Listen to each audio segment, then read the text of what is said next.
afternoon, everybody. My name is Amanda Morton. I am a branch manager for Mountain America Credit Union, specifically for the Daybreak location. I have with me today Leslie, who's going to be presenting to you guys on debt recovery. Leslie has been with the credit union for 13 years in numerous capacities. She has 3 children in our community as well, and she is very passionate about everything that she teaches. So with that, I will give you Leslie. Thank you, Amanda. So I have 2 iPads here. If you wouldn't mind just passing them around to register for the event. I'll try to stay in front of this.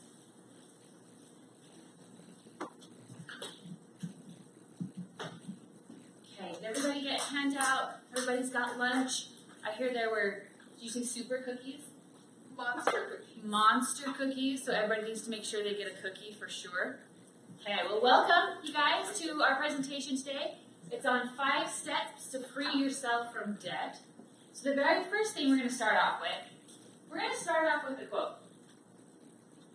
Because almost 3/4 of Americans are experiencing financial stress at least some of the time, and nearly 1/4 of us are experiencing extreme financial stress. So I want you guys to think about why you guys are here. Why you took the time to be to this presentation. So maybe it's this, right? Maybe it's a little bit less stress. Maybe it's a goal you want to reach. Maybe it's less confrontation in your life. Whatever it is, I want you guys to keep that goal in mind. While you're thinking of that goal, I'm going to tell you guys a story. So I am a self-professed self-help book junkie. And the person who suffers the most from this is my husband. He even told me this story last night. So last night he said, "This is how I know I'm in trouble." He's like, so he's up in bed, he's on his phone, he's happy and content that nobody's bugging him. And he hears from downstairs, so I run up the stairs, run down the hall, burst open the door, and he's like, and I can't tell you how many times I've heard this one line. Let me just read you this one part. Right? So people are like, this is such a good part. So like I said, I love books, I love self-help books, and so I'm going to share a story from one that I read probably about 6 months ago. So this lady, her name is Carol Dweck. She studied the brain for 30 years. And obviously we've learned so much about the brain in the last 30 years. It's so much more malleable, and we can retain so much more information than we initially thought, and not just with young kids, but with adults. So she took this 30 years of information and research and tried to put it in practice. So she went to an Arizona elementary school, and she took a 2nd grade class, same students, and she broke them into 2 different groups, okay? So the first group was taught nothing different than they had been. The second group had been taught about growth mindset. What's a growth mindset? Now, growth mindset, so there's 2 different mindsets. There's a fixed and a growth. If you have a fixed mindset, you kind of, in a nutshell, believe like certain people are born smart. Now, with a growth mindset, you believe more that persistence and hard work lead to intelligence. It's not just something you were born with. Now, I'll be totally honest. When I read this book, I completely was in the fixed mindset. I was like, and this is why. So I was the type of student that I would always have homework every night. When we had to take the ACTs, I took numerous study classes. I took many practice tests. And on the other hand, my husband, we went to school together.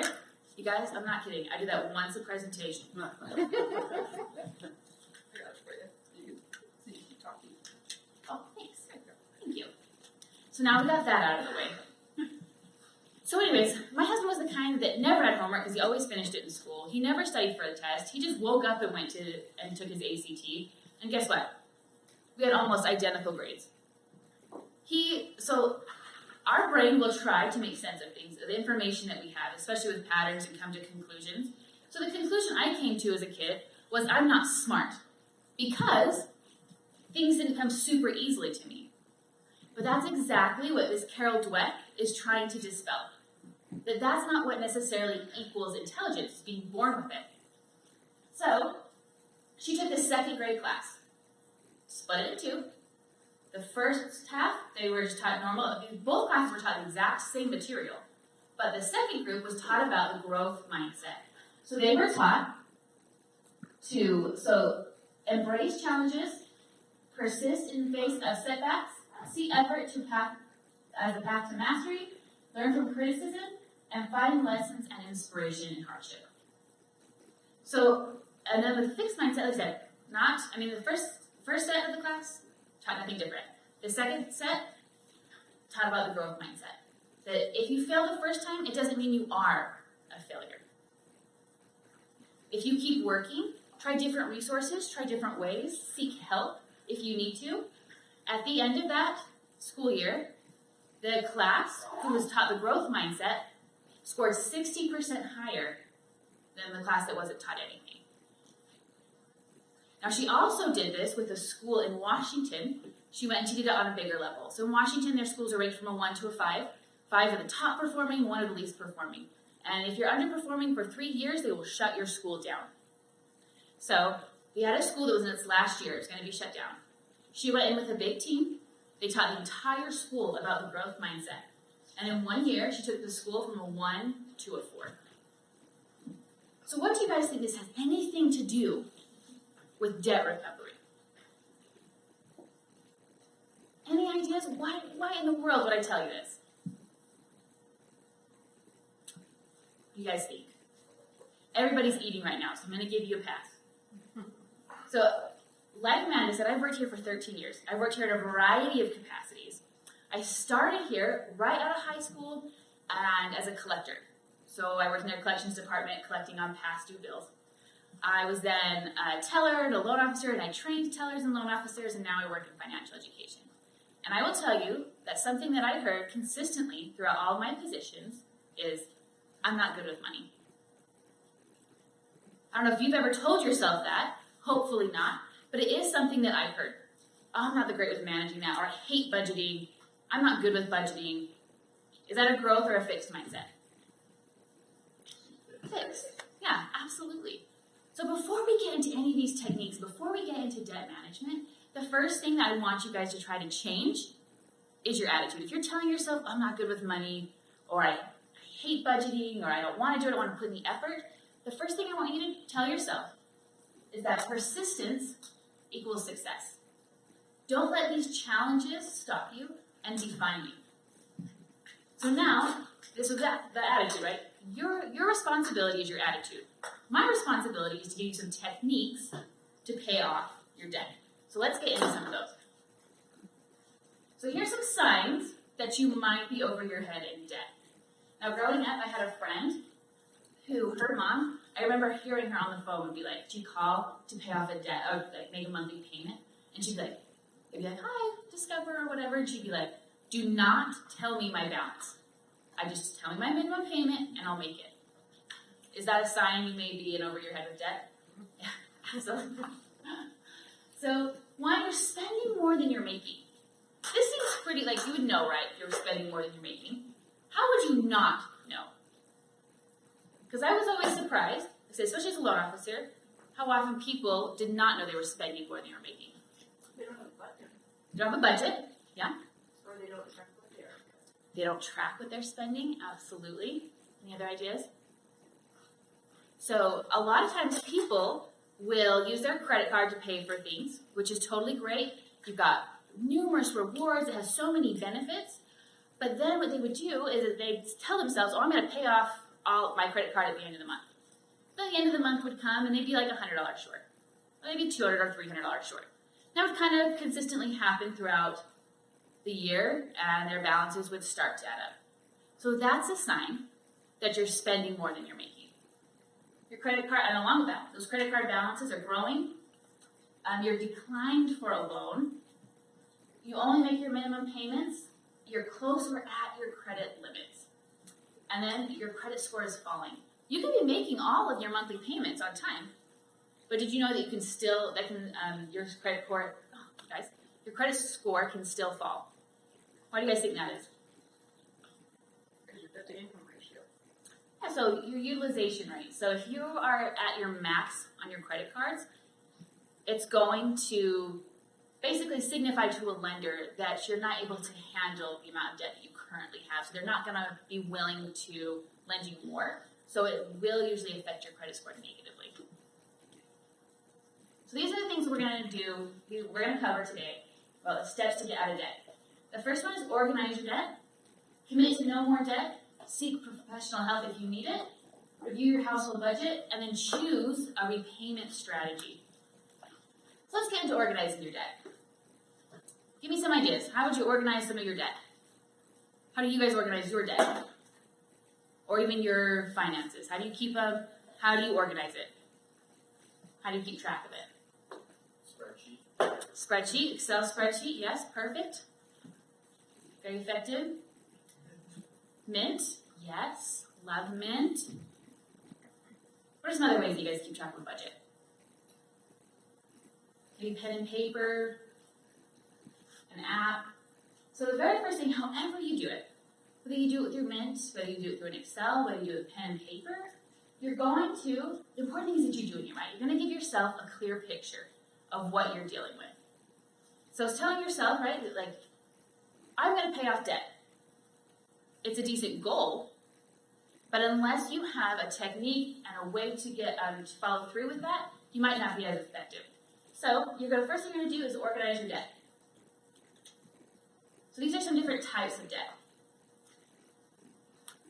With this, also what you can do, if you want, you can get a report, a free credit report once a year from annualcreditreport.com. And on your credit, it will show anybody that you are owing money. So a lot of times, especially people who have a lot of student loans, their lenders change often. So if you're like, I know I have this student loan or this student loan, I think I have this one still, I think it's with this lender, but it could be through this one. Getting a free credit report is a good place to start because it gives you a clear picture of all of your debt, especially student loans. Committing to no more debt. So this says, debt affects more than just your credit score. It also impacts your psychological health. Studies show debt weighs heavily on your mental health, and paying it off may reduce your stress and improve your psychological well-being. Do you guys believe that? So give me an idea of how you could commit to no more debt. Ideas, some commitments. Maybe if you're having a hard time with your credit card, maybe no longer using your credit card, trying to stick with your debit card. Along those same lines, how many of you find it easier to spend cash versus your card? Is it easier? Sometimes we tend to spend a little bit more money with our debit card than we do with cash, right? Cash is tangible. We can see it going. That could be another way to commit to it.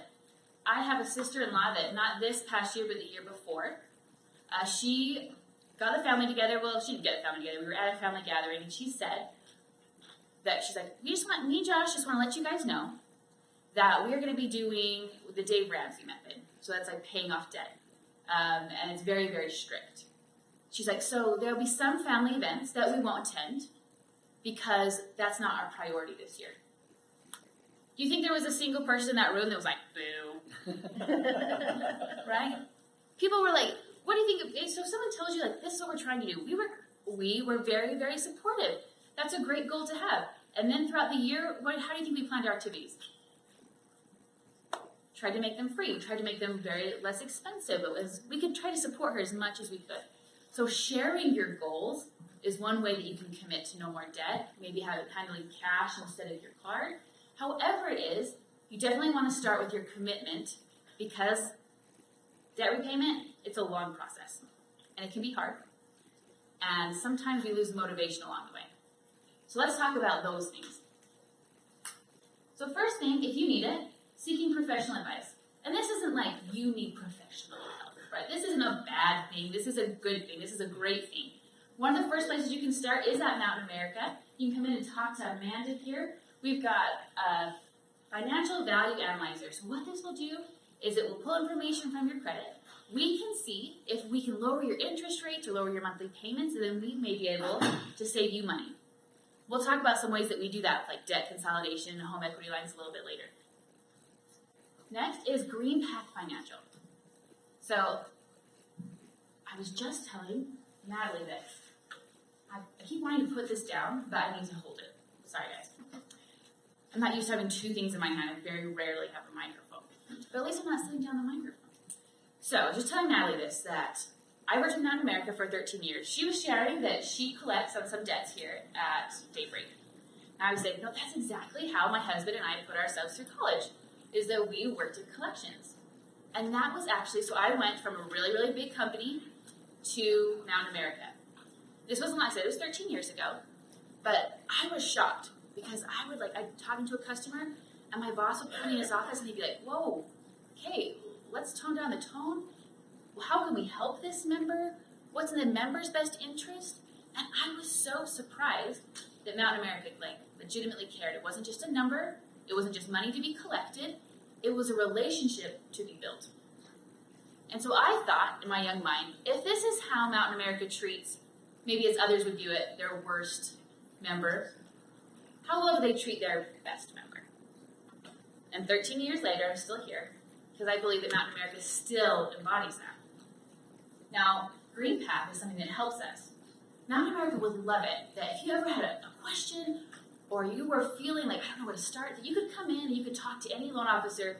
They would have an hour to spend with you and give you their undivided attention. But the reality is that sometimes the branches get busy. A lot of times people come at the same time, and we can't always give that undivided attention, but it is still a top priority for us. So we partnered with Green Path Financial. These are certified financial advisors that you can call. They will help you with debt consolidation. They'll help you with setting up a budget. They can pull your credit with you, go over your credit, help give you ideas on how to improve your credit. Student loan repayment, they can even help you set up a plan to buy your first home. We love them. We would recommend them if we didn't feel that they could provide a top-level service to our members. So you can start here. You can start with Mountain America. You can come in and talk to us, or you can also do Green Path Financial. I've got some pamphlets if you are interested after this. Next is reviewing your budget. What do you guys think a budget has to do with debt repayment? You know how much you actually have to spend. Knowing how much you actually have to spend, exactly.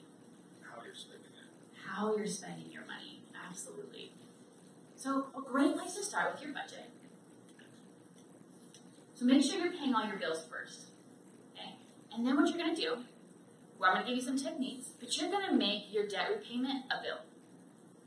It's going to be one of the first things that you pay before you go doing anything else. Before you do anything else, it becomes a bill.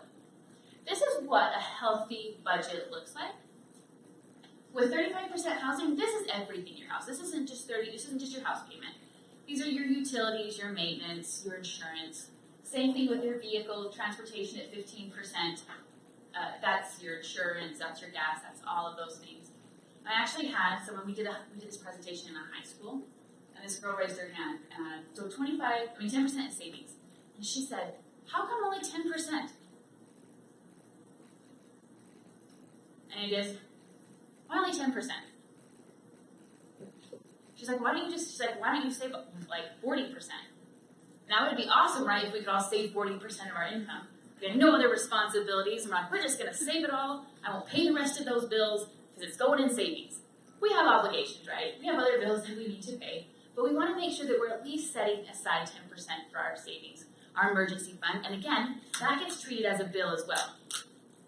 You pay that first before you go do anything, before you're going out for the weekend, before you're going to that concert. I'm going to a concert tomorrow, you guys. It's the first one I've been to. This is the Backstreet Boys when I was in 5th grade. So, I'm very, very cool. So I just wanted everybody to know how cool I was going to a concert. But, okay. So, starting with your budget. Make sure it's in line, make sure it's healthy, make sure it's balanced. Next, you're going to choose a repayment strategy. Now, we like to joke in financial education that a budget or debt repayment is like a diet. Because the most effective diet is the one that you can stick to. That's how budgeting is, that's how debt repayment is. There's lots of days you can do it, but the most effective is going to be whatever one you can stick to. So I want you to remember that goal that you thought of earlier. And now I'm going to give you some techniques, some strategies to help pay down that debt. And I want you guys to be thinking of your lifestyle and your spending habits, and maybe which one of these would be the most effective for you. So we're going to start with the strategies that we would most recommend and kind of work down. We're going to talk about contacting your creditors, BiWeekly Method, Snowball, Ladder, debt consolidation, and balance transfer. So contacting your creditors. This actually shouldn't be, well, we can make it work both ways. So in Mountain America, if you're having a hard time paying your bills, you can give us a call, and we have what's called a workout loan. We can extend your term, we can lower your payments, we can help you out, because nobody wins when you're not making your payments. Nobody wins in a repossession. It's not in the credit union's best interest, it's not in your best interest, so we're willing to work with you. So you can contact us. Now if you do this, make sure you know how much you can afford monthly, because we want to set you up for success. As a loan officer, anytime somebody would call to do this loan, and I would ask them, all right, how much can you afford for your monthly payment? You know what their answer always was? How low can you go? So I'd be like, okay, well, I don't want to extend your term forever and not set you up for success that way. So review your budget, know how much you can afford, then contact your creditors. I would always say, you know what, go review your bills, contact me again with a payment that is going to be in your best interest. Now we also have one that, so you can sell your loans. This isn't necessarily the first place you should start, but this is definitely toward the end. So I'm going to save that for the end. So first, one of the very first, most effective ways is the BiWeekly Method. Is anybody here paid BiWeekly? I'm paid BiWeekly. This is very effective because it takes minimal effort. And things that take minimal effort are the best, right? Okay. So let's start with BiWeekly Method. So how you do this is you set up, let's say you've got a $1,000 home payment, mortgage payment. There we go, $1,000 mortgage payment. So I'm going to set it up that every other week I pay $500 to my bank. $500, $500, $500. Now I'm going to get 26 paychecks this year, which means I'm going to end up making 2 extra payments with minimal effort. So with monthly payments, this one says 400. So 400, make 12 payments, your yearly total, 4,800. Now you set it up bi-weekly, so you split it in 2, set up every other week. You're making 2 extra payments, so then paying 5,200 versus 4,800. Now this is just one $400 bill. Can you imagine Can you imagine what this would look like if you did this with every single one of your bills? Would it start to make a difference? Absolutely. And again, minimal effort. You can just set this up to be making your bi-weekly payments.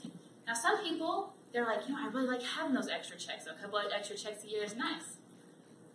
And it is. But if your goal is debt repayment, if this is something that you prioritized, I guarantee setting it up this way, not getting those extra paychecks a year is going to be more worth it to you because you're going to be paying more down. You're going to be paying it down quicker. So it's the Snowball Method. Anybody heard the Snowball Method? Yeah, a few people. So why you do this one is you organize your bills from lowest to largest, like the balance. So right here, I've got Epic Bank credit card for $1,700. I've got my Visa for $24, my Capital One for $28, and my Honda Pilot for $16. So I'm going to organize it by the balance, lowest to largest. Now I'm going to make my Epic Bank credit card. I've got a monthly payment at $50. Maybe I decide I'm going to be paying $25 extra, so I change that to $75. I'm going to be paying that off. I make it a bill to pay it off every month. Now, as soon as that's paid off, I roll this $50 into this Visa Platinum. So now every month I'm making $350 every single month. Then when I pay that off, I roll that same payment into my Capital One. So now I'm making, instead of making a $100 payment, I'm making $450. Because I paid that one off, rolled it to this one. Paid that one off, rolled it to this one. I'm still making the same monthly payments, but I'm applying it to different debts. And then once I pay off this one, I'm going to move to my car. So now instead of paying $1,000, but this way you're paying $350 more. So that one you're paying $450 extra a month. Now if you can see for this example, this is how much more quickly you would pay it off if you do the Snowball Method versus this dotted line. That's how long it would have taken you had you just made your minimum monthly payments. So the total savings by snowball minimum payments is $735.62. And their debt-free acceleration is 2 years. Again, this doesn't require maximum effort. This is just, you're already used to paying these debts. So then you just roll it over to the next one. Next is laddering. Laddering works identical to snowballing, except you organize your debt by highest interest. Now, why do you guys think that somebody, so if you're paying off your interest first, you're going to be saving more money? The highest interest? Yeah. So if you can see up here, you saved $839, still did it in 2 years, but you saved more money. So why would you even do the snowball method? Why would we even tell you about that? Yes, but you're right. Psychology. How come? You have trouble being disciplined with your spending. That means something shows progress, it shows that it's making a difference. So spending a little more money in the long run will actually save you. Absolutely. Very well said. Thank you for sharing. So those moral victories. You're paying it off. You're like, yes, I did it. I can keep doing it. So again, this is whatever one is most effective for you, whatever one you can stick with. But the snowball method definitely has its place. And, or I said, you can do the snowball method, you can do the ladder method. Organize it by balances or interest rate. Next is debt consolidation. So this example, I have 4 loans, A, B, C, and D. I call Mountain America and say, I would like to consolidate my loans. We do one loan for you and pay off the other ones. Now, someone tell me a danger of consolidating your loans.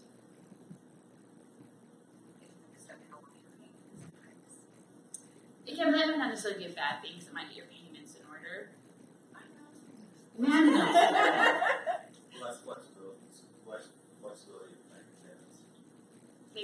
Maybe working with you now, less flexible.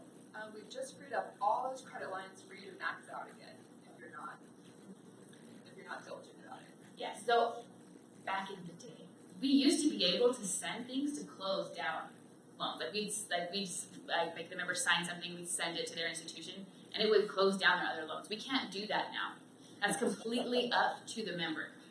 So we can't so now you've got this nice big consolidated loan, but then if you're not careful, you might have this nice big consolidated loan and all these other loans. So what do you guys think you do? What should be your first step? You consolidate your loans, what's your next step? Closing all those other ones. Absolutely. Set yourself up for success. So we consolidated our loan. We closed our other ones like nice, responsible people. The last one of those is your oldest line of credit, in case you don't want to close that. Yes, so that is a very good point. It's your longest line of credit. Closing it could affect your credit score. But I always tell people to keep in mind, is it going to hurt your credit score more by closing that one? Or if you are going to be tempted to run that and max it out again, that'll probably end up affecting it a little bit more. It's completely up to you. But, yeah, it is very true. So thank you for saying that. So, a few ways you can consolidate your loans. Secured loan, home equity, and a credit card. With a secured loan, this is basically where a lot of people use these to build their credit. So they'll come in and, for example, I have a younger brother. And he got his master's at BYU. He had a bunch of student loans. And then he got hired on to Amazon as a financial analyst. And he got a signing bonus. So he wanted to pay off all of his student loans. And he had zero, he had his student loan credit. But basically, other than that, zero credit. So I suggested, I was like, this might be something you might want to look into. He took that signing bonus, brought it to Mountain America. So it was $50,000. He put it in a savings account. Mountain America basically puts a hold on that money. And then we gave him $50,000 and we paid off his student loans. So then he was making his monthly payment to us on this secured loan. The interest rate was a little bit lower because he had gotten some high interest student loans. But he was also able to keep track of it better. So secured loans, again, you kind of give us the money first, and then we give you like I said, you pay off the other loans. It doesn't work for everybody, but it is an option. Home equity line. That's pretty straightforward. You have equity in your home, you use that. Now again, though, we do urge you to be cautious with this, because if your spending habits are out of control, the last thing you want to do is maybe put your home at risk. So we say make sure that you're committed to this goal. You pay down those credit cards as much as you can. You feel like you're responsible. You're going to pay down. Now you're going to use your home equity line, and then a credit card. We'll talk more about credit cards. So here's our 3 loans. This is what a financial analyzer looks like in North America. So credit card 1, credit card 2, and your home equity. And we're going to use our home equity to roll these two into our home equity. So here are our balances. We rolled it into the home equity. We refinanced. Our new balance is the same as those were, but we have a much lower interest rate. Now, instead of paying 11.99 and 12%, and our home equity line was a little bit higher too, we're now paying 5.13%, saving us, so before interest, that's how much we were going to be paying, but it saved us $8,100. That's significant. So if you have those high interest credit cards, maybe going into your equity could be a good option for you. Balance transfer. So this is where you're going to transfer your credit cards to one credit card. So I took these two, $8,000, $2,000. I got a new credit card for $10,000. I had a 15.99 interest rate and 23.99 interest rate, which seems high, but those are totally normal interest rates. I saw that all the time as a loan officer. And 8.99 is what Bank of America is currently at, right? No, 9.99. Need up there, slide. 9.99 for a total savings of $3,100. Now this is a balance transfer fee right there of $300. Mountain America does run promotions where we don't do a balance transfer fee. We actually don't ever do balance transfer. Oh, don't? Guys, never do it. That's awesome. Better news for you guys. Never do a balance transfer fee. Save $3,100, and like your balance is exactly the same. It's purely interest. Some additional options. So reverse mortgage. Reverse mortgage this is the example I give. If you're older and you own your home, maybe you got a lot of medical bills coming in, you don't have a lot of extra income, but you have this home. It's paid off, it has all this equity in it, but it does you no good. So you can do a reverse mortgage where the credit union or the financial institution gives you a lump sum of money, or they give it to you monthly. And you can use that, and they use it from your home. Now, you don't have to make monthly payments on that. Once you sell the home, or you pass away, then it is paid from the earnings from the home, like the equity from the home. So a reverse mortgage can be an option. Borrow against your life insurance. Now, this isn't like your term life insurance. This is, it's like if you purchase like $1 million life insurance on your spouse, which means you're probably going to kill them. Right? So you can, I've watched enough Dateline, you guys. I know. Yeah. Like, if you think I'm also like a self-help book junkie, I'm also a Dateline junkie. Like, to the point I just stopped because I started, like, planning my death. I'd be, like, walking out of Target, and I'd be like, then that was the last Cameron I was ever seen on. So, I'm actually not allowed to watch Dateline anymore. So, if you buy this $1 million life insurance policy, you can borrow against it to pay your debts off, but that kind of defeats the purpose of a life insurance policy, but it is an option. These, again, aren't what we normally, like, the top things we recommend, but we want to let you know that they're available and educate you on them. Next is borrowing against your 401k. Not something that we would recommend, but it is something that you will hear.